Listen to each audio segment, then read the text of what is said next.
ఇంతవరకు ఇవ్వవలసిన సింగిల్ అమ్మఒడి కూడా ఇలా నీకు 15 నీకు 15 నీకు 15 నీకు 15 అని చెప్పి తిరుగుతారు ఇండ్లు. సింగిల్ 15 ఇలా ఇంతవరకు. మేము ఎట్లా నడిపినాం బడ్జెట్? 2,79,279 కోట్లు పెడితే 2,55,000 కోట్లు, అంటే కేవలం 4,000 కోట్ల డిఫరెన్స్తో నడిపినాం కదా. అన్ని స్కీములు ఇస్తాం కదా.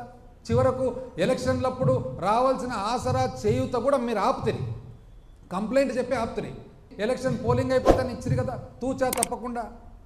అంత సులభంగా ఉండదండి, చాలా కష్టపడాల్సి వచ్చింది. మీకు ఒకటి అసలు ఎవరికి తెలియని విషయం చెప్తా. మొట్టమొదటి సంవత్సరము ఈ విధంగా పెట్టినప్పుడు చాలా కష్టం అవుతుందని చెప్పి ఫైనాన్స్ మీటింగ్లో మేము కూర్చుంటే జగన్మోహన్ రెడ్డి గారు ఏమన్నారు తెలిసిన? ఇది నేను ఇచ్చిన మాట, ఇది మేనిఫెస్టోలో పెట్టడం జరిగింది, ఇది పేదవారికి, చాలామందికి తెలియదు ఎందుకంటే క్లోజ్ డోర్లో జరిగినది, ఇది పేదవారికి సంబంధించిన వాగ్దానము, ఇది తప్పేదానికి కుదరదు, ఇది అంటూ ఒకవేళ తప్పాల్సి వస్తే నేను దిగిపోతాను అన్నాడు. ఇట్లా అన్నాడు.